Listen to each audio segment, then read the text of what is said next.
नमः सिद्धेभ्यः, ओम नमः सिद्धेभ्यः, ओम नमः सिद्धेभ्यः।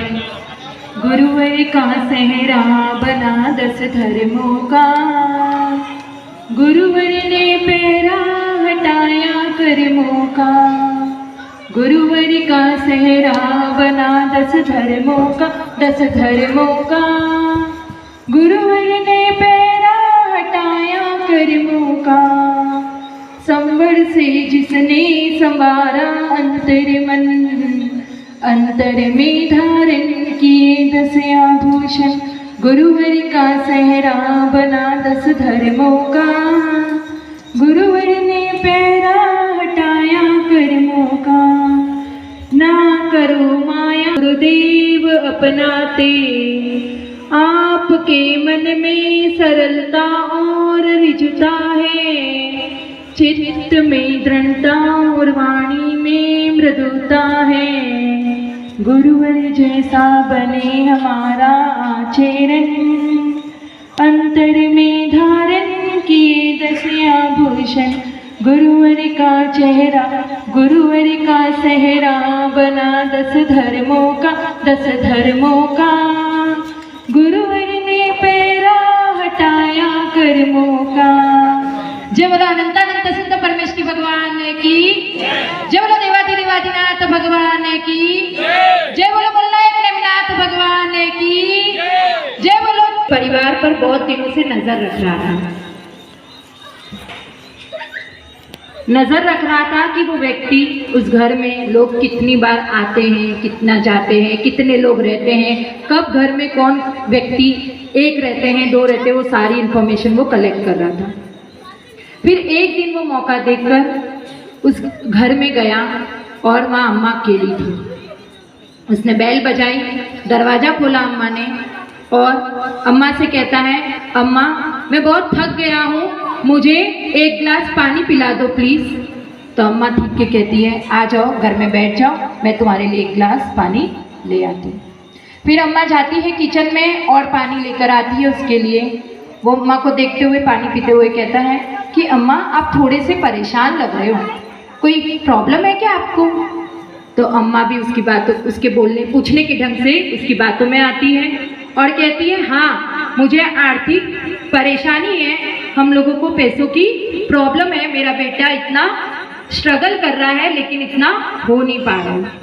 तो वो कहता है, अम्मा इतनी सी बात, मैं अभी आपकी ये प्रॉब्लम सॉल्व कर देता हूँ। मुझे एक चीज़ आती है कि मैं जो पैसे होते हैं, ज्वेलरी होती है, उसको मैं डबल कर देता हूँ।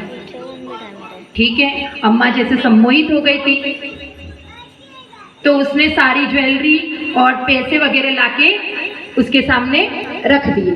अब वो अम्मा के सामने नाटक करने लगा, ढोंग करने लगा और वो एक का डबल करके उसके सामने रख दिया और कहने लगा कि अब मैं अम्मा चलता हूँ, 15-20 मिनट बाद इसको हाथ लगा के देखना तो ये आपको अभी गीले हैं, सूखे हुए मिल जाएंगे। अम्मा कहती है ठीक है। फिर 15-20 मिनट बाद उस अम्मा का सम्मोहन टूटता है और जब वो हाथ लगा के देखती है तो वो पूरे ज्वेलरी और सब नकली होता है और असली वो लेकर जा चुका होता है। तो अम्मा को पता चलता है उस कपटी ने उसको ठग लिया। ऐसे ही आए दिन हमें कोई ना कोई ठगता रहता है और जब मौका मिलता है तो हम भी उसको ठगते हैं और ये सिलसिला चलता ही रहता है। ये तो हुई बाहर की बात। अंदर हम अपने परिवार में कैसे एक दूसरे, बेटे से पापा ने कहा कि तेरा ये दोस्त अच्छा नहीं है तो इससे थोड़ी दूरी बना के रख। अब बार बार कहा तो क्या किया तू बेटे ने, अब पापा को दिखाने के लिए वो दोस्त से दूर हो गया और बार उसको अकेले में मिलता और दोस्तों से क्या कहता कि मेरे पापा को मत बताना कि मैं इससे मिलता हूँ। ऐसे ही पति भी करते हैं, पत्नी को पसंद नहीं आता है, चोरी छुपके वो काम कर लेते हैं। और पत्नी कैसे मायाचारी करती है,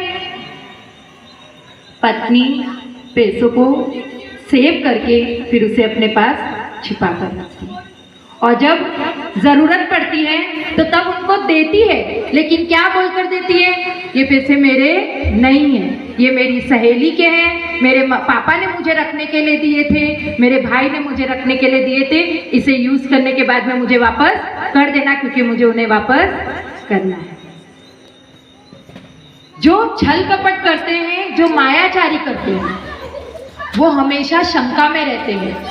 क्या शंका रहती है कि कभी हमारा ये छल प्रकट हो गया तो, हमारी ये बेईमानी किसी के सामने आ गई तो, और हमारा षड्यंत्र सबको मालूम पड़ गया तो क्या हो।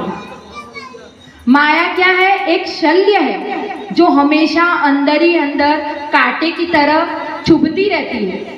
अगर ऐसी माया कषाय से निवृत्त होना है तो हमें क्या करना पड़ेगा? उत्तम आर्जव धर्म को अपनाना पड़ेगा। उत्तम आर्जव, आज उत्तम आर्जव का दिन। आर्जव का अर्थ होता है ऋजु भाव अति आर्जवम इति आर्जवम। सरल परिणाम को, निर्मल परिणाम को आर्जव कहते हैं। आर्जव का अर्थ है अंगूर की भांति भीतर और बाहर एक समान, और मिश्री के भांति सर्वतः माधुर्यपूर्ण। आर्जव योगों की सरलता, मन वचन काया की सरलता को आर्जव कहते हैं।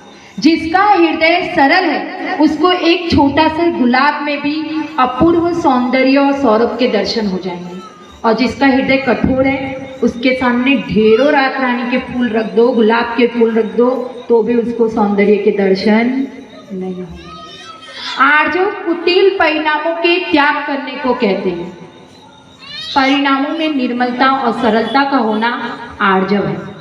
ये आर्जव धर्म क्षमा धर्म और मार्दव धर्म की तरह आत्मा का ही स्वभाव है, लेकिन ये सब प्राणियों में पाया जाता है। पर इसको पाने के लिए क्या करना पड़ता है?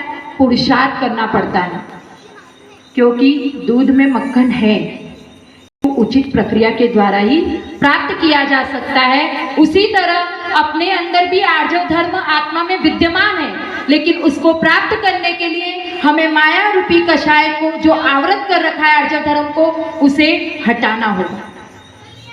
माया, माया किसे कहते हैं? छल, कपट, दगा, माइंड गेम खेलना और धोखा देना, ठगना, ये सब माया के पर्यायवाची नाम है। माया का स्वरूप कैसा है? माया कैसी है? 4 लाइनों से बताती हूँ। माया कुशल क्षेम को जन्म देने में निपट बांझ है, सत्य सूर्य को डुबाने वाली सांझ है, दुर्दशा रूपी तरुणों की वरमाला है, मोह रूपी हाथी को बांधने की गजशाला है, शम रूपी कमल को नष्ट करने के लिए तुषार है, अपयश की राजधानी है और सैकड़ों संकटों की सहेली है। ये माया अविश्वास का निवास स्थल है।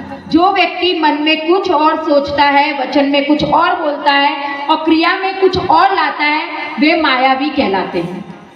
और मायावी व्यक्ति कब कौन सा अगला कदम लेने वाला है उसके बारे में हमें पता ही नहीं चलता है। अपने स्वार्थ के वशीभूत होकर मायावी व्यक्ति अपने पिता तक को कारागृह में डाल देता है। किसने डाला? पुणिक ने, राजा श्रेयांश। आचार्य कहते हैं जिसके अंदर दूसरों के कष्टों को देखकर दिल पिघलता है वहाँ परमार्थ है, और जहाँ स्वयं के कष्ट को देखकर दिल पिघलता है वहाँ स्वार्थ है। और स्वार्थ क्या है? माया की जनक है, और परमार्थ ऋजुता का जनक है। ऋजुता मतलब सरलता।